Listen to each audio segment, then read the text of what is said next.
Olá a todos e todas, eu sou Laisa Cetime, E eu sou a Amanda Gonçalves. nós somos alunas do primeiro semestre de Relações Internacionais da UF e nós vamos apresentar um trabalho de História das Relações Internacionais sobre a Paz Perpétua de Kant e as suas contribuições para as relações internacionais. A Paz Perpétua foi a obra de Kant, traduzida na França, onde foi elogiada desde 1796. O elogio à Constituição Republicana não poderia ter passado despercebido por todos os revolucionários da época. A obra teve o papel principal no século XX de inspirar a criação das Ligas das Nações e da Organização das Nações Unidas. As contribuições de Kant, que visam o direito internacional, vieram tomando forma desde a década 90 do século passado, podendo ser notada por filósofos como Habermas e Rawls, pois não se trata de uma obra formalista. A paz perpétua evidencia elementos empíricos relevantes, como as condições importantes para sair do estado de guerra e visar a propriamente dita paz perpétua. O direito constitui um importante papel na filosofia de Kant, em que, abre aspas, a política seria a obra das liberdades humanas unificadas pelo direito, fecha aspas. E a última tarefa do homem é justamente a da instituição do direito cosmopolita. Pode ser entendido que, pela natureza humana, supõe-se que as disposições e inclinações do indivíduo possuem uma finalidade, um propósito. Por assim dizer, elas não se findam no plano individual, mas sim no gênero de gerações sucessivas. Portanto, nunca coube ao indivíduo, ou a sentido da história, o planejamento deste direito. Para Kant, o ser humano era composto de egoísmos e mecanismos sociáveis que coexistiam na sociedade. Para ele, a sociabilidade indissociável era vista como algo antagônico e evidenciava as disposições dos indivíduos. Por ser um filósofo iluminista e teleológico, visava o progresso sempre num plano maior. Em outras palavras, cada indivíduo, ao se especializar, educar, cultivar e moralizar, mesmo que visando fins particulares, de forma inconsciente, acabava por contribuir com o foco da história, ao qual só se adquiriria sua finalidade num progresso maior da moral. A origem do direito internacional, ou seja, a doutrina da guerra justa e o problema ético. Na Grécia Antiga, a vida política, por ser algo restrito aos limites da polis, não era algo que poderia ser chamado de internacional, por não haver colaboração entre essas nações. Se assim, podem ser chamadas. As relações que os governantes possuíam entre si se baseavam na violência, não na persuasão ou no diálogo propriamente dito. E muitos autores explicam que o direito internacional pode ter começado a se formar na Idade Moderna, com a formação dos Estados Nacionais. Foi nesse momento que aqueles que governavam precisaram de uma necessidade de construir alianças e relações entre si para garantir tanto a continuação da existência do seu próprio Estado, quanto para a formação de grupos que se assemelhavam em seus ideais e propósitos. E mesmo com essa formação e contexto, os problemas existentes nesse século retardaram a eficácia do direito internacional, fazendo com que esse ramo fosse por muito tempo renegado e posto à margem. E é uma curiosidade, na antiguidade predominava a visão expressa por Tucídides, de que o direito não era necessário quando a força poderia ser usada. O nascimento do direito internacional se relaciona com essas preocupações éticas, a necessidade de atribuir uma razão ou uma justiça para se iniciar uma guerra. Ou seja, a guerra para São Tomás de Aquino e Agostinho deveria ser decretada por um chefe político com um argumento como uma causa justa, sendo de legítima defesa, ou que ela pudesse ser conduzida de uma maneira correta. Continuaram a ser um objeto de reflexão de outros filósofos, representantes do justnaturalismo, como Gentili e Grotius. O Grotius, principalmente, recorreu aos antecedentes bíblicos para poder explicar as guerras, porque se Deus tinha dado a sanção da guerra a Israel, era razoável considerar que outras nações também pudessem aplicá-la, analogicamente, mesmo em pena de morte. E o que traz, de novo, Kant em relação a esse justnaturalismo? Do ponto de vista da filosofia e da história, o filósofo entende a guerra como uma manifestação da insociável sociabilidade dos homens, que acaba por impeli-los ao progresso. E dentre os princípios de Kant, as relações internacionais se pacificariam progressivamente com o aumento do comércio internacional, e surgiria uma união de nações da qual todos os estados, grandes e pequenos, tirariam sua segurança e seus direitos. Do ponto de vista moral e jurídico, Kant, todavia, rompeu com a antiga doutrina da guerra justa e realizou a sua paz perpétua, porque fica evidente, relacionando seus ideais, que é um dever jurídico ao Estado de sair da guerra, que só poderia ser adquirido com a associação dos Estados. A tal razão pode ser dado a paz, num plano final, para ser mais exato. A representação mais alta do bem político seria essa paz. Mesmo que irrealista, ela era algo a ser alcançado. Consular que Kant concebe a principal estrutura que antecipa a Assembleia Geral da ONU. Uma tal união de Estados, com o fim de manter a paz, pode ser chamada de uma permanente Congresso de Estados. De fato, mesmo antes do século XX, muitos autores recusavam a guerra a esse caráter, porque ela não seria nem um dever nem um direito, mas um fato positivo, situando-se além da ideia do direito, e sua legitimidade só poderia ser julgada pela história. E Kant a desqualificava, porque no seu pensamento, a ética e os direitos internacionais negavam qualquer sanção às guerras. Ele postulava que todos deveriam se unir visando essa paz maior, ou essa paz perpétua. É importante frisar, antes de entrar especificamente na obra dele, que a visão de Kant sobre o estado de natureza do homem é que seria um estado nocivo, ou seja, que gera conflitos, e por isso, para ele, é necessário a existência de leis coercivas capazes de garantir esse bom convívio social e, de forma final, atingir essa paz perpétua. O trabalho de Kant é principalmente dividido entre dois setores.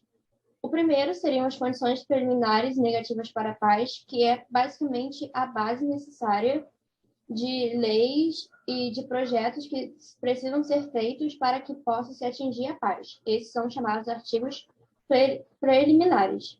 A segunda parte são as condições positivas para a paz, que seriam basicamente do que essa paz seria constituída e como ela de fato seria posta em prática e iria perpetuar durante os anos com as relações entre os Estados. As condições preliminares e negativas da paz são exatamente 6. E em cada um desses tópicos, ele aborda como a relação entre os Estados deve ser construída e, acima de tudo, as coisas serem evitadas para que uma paz, de fato, possa ser alcançada. O primeiro tópico é que nenhum Estado deve viger, ou seja, deve ir atrás de um tratado de paz, construir um tratado de paz, mas que ele reserve matéria-prima ou alguma matéria no geral para uma guerra futura. Ou seja, se um Estado, para ele ir a uma mesa para realizar um acordo de paz, ele precisa muito mais do que só dizer que ele não quer a guerra em si. Ele precisa se abster de todas as formas, de todos os instrumentos possíveis que ele possa voltar a utilizar para uma guerra futura. Isso acontece porque o Kant acredita que se um Estado não fizer isso, ele está agindo de má fé. Então, essa má fé seria um empecilho para que os Estados possam definitivamente atingir uma paz. Então, se isso não fosse feito desta forma, se abstendo de matérias para uma guerra futura, seria, por exemplo, considerado como um armistício e não, de fato, um tratado de paz.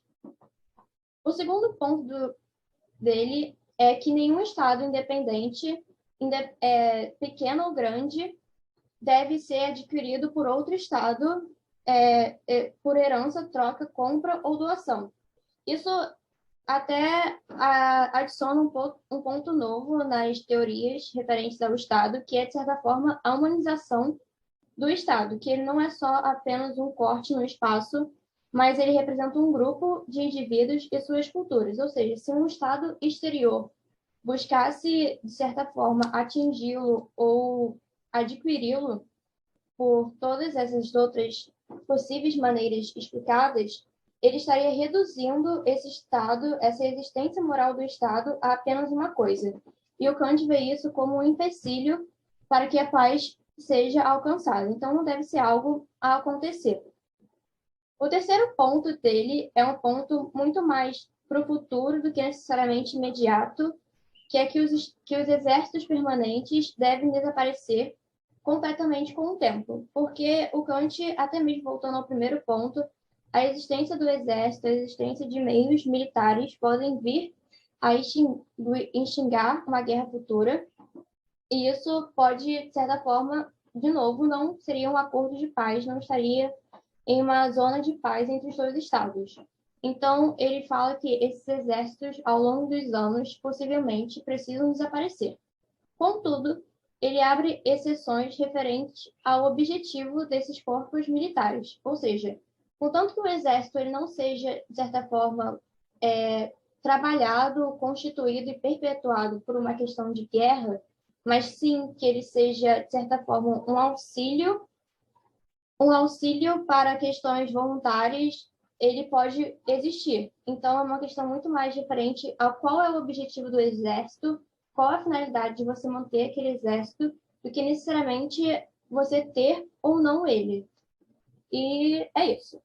O quarto ponto é um pouco mais complexo e que não deve ser feita nenhuma dívida pública em relação a conflitos exteriores do Estado. Isso é basicamente como se um Estado ser credor de outro deixa ele a um ponto vulnerável de ser dominado ou comandado por vontades estrangeiras do Estado a qual ele deve. Isso ele também é contra, porque, de certa forma, de novo, deixa um Estado vulnerável e, recorrendo ao segundo ponto, também fere ele de alguma forma, porque você acaba adquirindo, entre aspas, um outro Estado, um outro grupo de pessoas por causa de uma questão de dívida externa.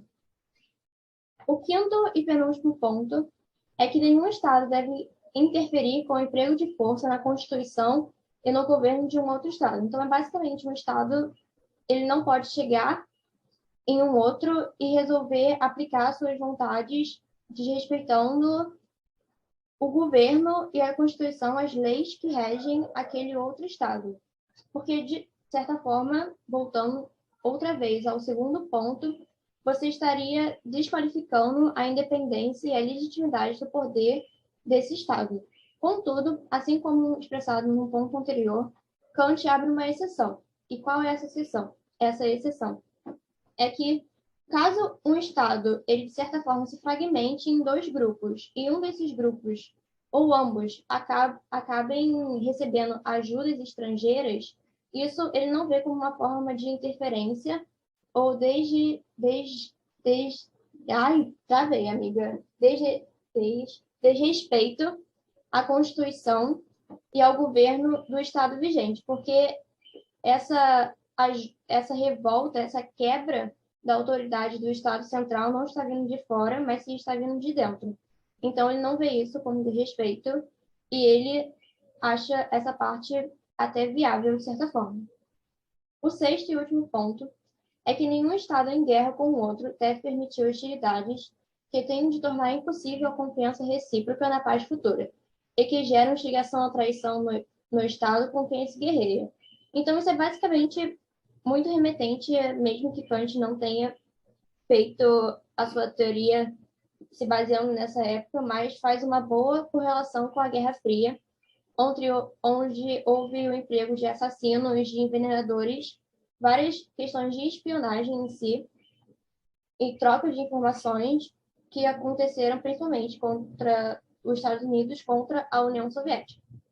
Kant vê isso como algo totalmente ruim, porque até mesmo remetendo ao primeiro ponto, acaba criando uma ruptura e uma má-fé entre ambos os estados, e essa relação para ele, caso isso acontecesse, não poderia ser reconstituída, e por consequência nunca poderia ter ocorrido um acordo de paz entre esses dois grupos, ou até mais. As condições positivas para a paz e a filosofia kantiana, portanto, estariam diretamente ligadas à sua filosofia jurídica, em que o desenvolvimento da sociedade, do comércio, só se faria efetivo quando os interesses dos governos, mesmo que por motivos egoístas e a busca da sua própria grandeza, diminuíssem as restrições dos cidadãos e ampliassem as suas liberdades e pluralidades, favorecendo a difusão do conhecimento e das suas alianças. A primeira condição positiva seria a constituição de um direito civil que deveria ser republicano. Em os estados, como a Constituição republicana, para Kant, teriam um governo representativo e teriam a separação dos governos e poderes, pois eles assim entrariam em guerra com menos frequência. Como é o povo e não o soberano quem sofre os conflitos, os estados em que o povo e seus representantes participassem das decisões públicas, eles entrariam em conflitos bélicos bem menores. O governo ele deveria se basear na liberdade, igualdade e dependência, no sentido em que todos se encontrassem sobre uma única e comum legislação e constituição entre os seus cidadãos. Segundo a razão prática, o governo que não é representativo não constitui propriamente um governo. Isto é, toda forma de governo que não é representativa verdadeiramente seria uma não-forma, pois o legislador não pode ser, em uma e mesma pessoa, o executor de sua vontade, as palavras de Kant. Ele admite um governo despótico que tem um espírito de governo republicano, como se julgava o ser o de Frederico II. Condena, no conflito das faculdades, uma monarquia constitucional que, na prática, era uma tirania. Com o exemplo da Inglaterra, em que o monarca podia fazer a guerra, sem o consentimento do parlamento, se tratava de uma royal prerogative. E é de notar que hoje o primeiro-ministro também não precisa de consentimento, e o mesmo ocorreu em outros países da Commonwealth, como na Austrália. E, concluindo, para Kant, esses estados não seriam propriamente democráticos. O segundo artigo definitivo seria o direito das nações, que seria fundado em uma federação de estados livres. Não basta um tratado de paz, é preciso uma organização que congregue para que ela se torne um espaço de negociação, uma ação internacional e também um sujeito do direito internacional. Esse artigo de Kant ele surpreende ainda mais pela inexistência, à sua época, de organizações com o perfil que ele imaginava. O melhor funcionamento de um sistema internacional que contasse com uma organização e não simplesmente com tratados. Kant ele afirmava que essa federação ela não poderia se tornar um Estado mundial, e ele reafirma o princípio da igualdade dos Estados, bem como a autodeterminação de seus povos. A criação da Liga das Nações e a Organização Unidas, ela foi inspirada principalmente nesse federalismo internacional de Kant, porque ele rejeitava o Estado mundial, alertando que também, quanto à diversidade cultural na sociedade internacional, ela... Peraí que eu me perdi. Que essas diferenças culturais entre os povos do mundo são muito maiores do que só os europeus, em que eles deveriam retirar essa lente de contato entre os povos, não somente do campo europeu, e expandi-la principalmente para a visão mundial dos tratados e uniões entre os povos. Existe uma questão muito importante, que a defesa da democracia ela poderia se tornar uma intervenção a favor dos povos, ao invés de favorecer os seus próprios governos. Historicamente, as intervenções sempre foram realizadas contra os povos. A ideia de uma intervenção em prol dos direitos humanos ou da solidariedade humana não é, porém, nova no direito internacional. E também não é nova na sua prática. Ainda hoje, não existe uma doutrina sobre a intervenção humanitária e, de fato, ela somente parece ocorrer quando há circunstâncias antes políticas do que jurídicas que a motivem, como foi no caso da Guerra de Kosovo. A Carta da ONU ela pode legitimar esse tipo de intervenção no seu artigo 2º, 6º e 7º, ao permitir a intervenção até mesmo em estados não membros das Nações Unidas, em caso de violação ou ameaça à paz. Também Kant, na sua sexta doutrina do direito, afirmou que se pode intervir para forçar um povo a adotar uma constituição que não seja favorável à guerra. Contudo, numa perspectiva do próprio Kant, essa intervenção ela precisa de uma autorização do Conselho de Segurança da ONU. Isso seria um mandato da sociedade internacional. Se o republicano em Kant significa o respeito aos direitos humanos, deve-se discutir que direitos são esses, pois ele não propôs o seu rol de direito, ele não deixou totalmente explícito. Alguns autores do direito internacional, a partir dessa indefinição, invocam um filósofo para considerar essas instituições internacionais não democráticas. São várias instituições, como a OMC, que é a Organização Mundial do Comércio. O definitivo seria a Lei da Cidadania Mundial, que será delimitada pelas condições de hospitabilidade universal. Kant limita porque esse direito ele se fundamentava juridicamente no colonialismo europeu. O filósofo ele ataca o colonialismo por ser incompatível com a paz, distanciando-se assim radicalmente da doutrina do direito internacional da sua época. Essa previsão ela se relaciona com o quinto artigo preliminar da paz perpétua, de que nenhum Estado ele deveria interferir à força na Constituição e no governo do outro. No século XIX, caracterizado principalmente pelo imperialismo e a colonização da Ásia e da África, consolidou-se a intervenção armada como o princípio do direito internacional, pois, para alguns autores, tratar-se-ia de uma resposta à Revolução Francesa, onde as ações armadas dos países europeus, em resposta à queda da monarquia na França, teriam toda e total legitimidade. Essa perspectiva, é claro, completamente aversa à questão de Kant, porque Kant atacava as justificativas do imperialismo europeu, negando uma suposta superioridade dos colonizadores. Os europeus não poderiam ocupar a terra de outros povos, mesmo sob o pretexto de civilizá-los por força, por contrato, ou por acreditarem terem uma raça superior, com ensino e conhecimento muito maiores. O princípio da não intervenção ele foi previsto no Pacto das Ligas das Nações em 1919, porém ainda com um alcance muito mais limitado do que na Carta da ONU, porque o pacto ele legitimava a doutrina Monroe e somente estendia o princípio aos membros da Liga. Com a ONU, ele foi consagrado como norma de direito internacional geral que se aplicava a todos os estados. Incluindo o direito cosmopolita e a publicidade de Kant, elas se sustentam nessa esfericidade da Terra que faz com que os povos entrem em relação uns com os outros, o que permitiria a criação desse direito, compreendendo o direito civil, o direito internacional, se levando até o direito público dos homens em geral, tratando-se de algo supranacional, que corresponderia no tocante dessa universalidade, porque com o fim teria a proteção dos direitos humanos, a violação desses direitos seria sentida em todos os lugares da Terra. A apresentação referente ao trabalho do Kant, a gente acabou, durante o trabalho, refletindo como seriam a aplicabilidade dessas questões no mundo moderno, no mundo contemporâneo, na verdade, atual. Então, a gente acabou separando alguns pontos que talvez façam, de certa forma, um link entre o que foi trabalhado e os problemas que ainda assim existem no mundo de hoje. O primeiro deles é a questão do caso Israel e Palestina. E para quem não sabe, Israel não foi um estado que sempre existiu. Ele foi fundado a partir de um tratado organizado pela ONU que dividiu o estado da Palestina entre dois, um judeu e um árabe.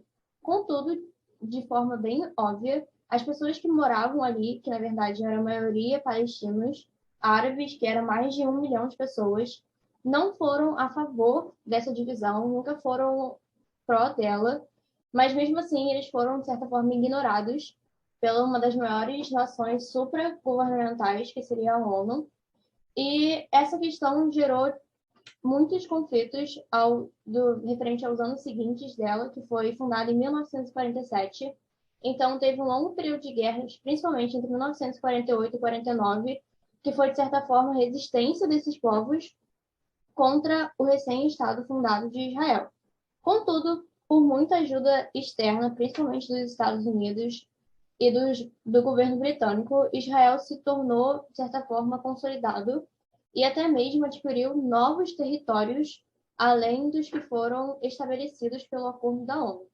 E, por mais que, de certa forma, esse conflito tenha se finalizado, ainda hoje não é uma região estável, é uma região que existe muitas disputas entre esses povos árabes e judeus.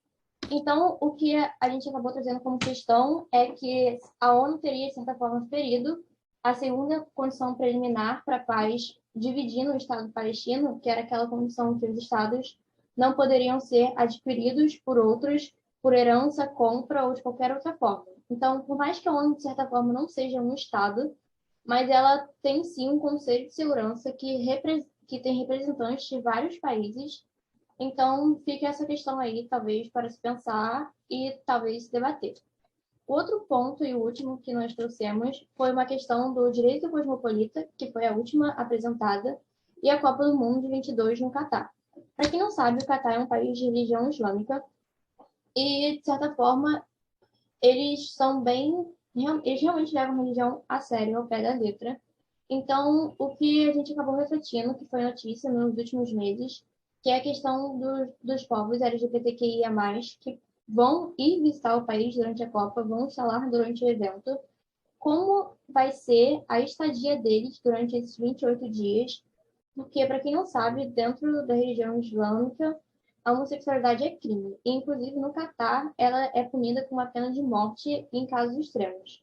Então, apesar de não ter nenhuma notícia que isso foi aplicado dessa forma, que pessoas foram mortas por causa disso, existe uma perseguição, sim, da população referente a esse grupo de indivíduos.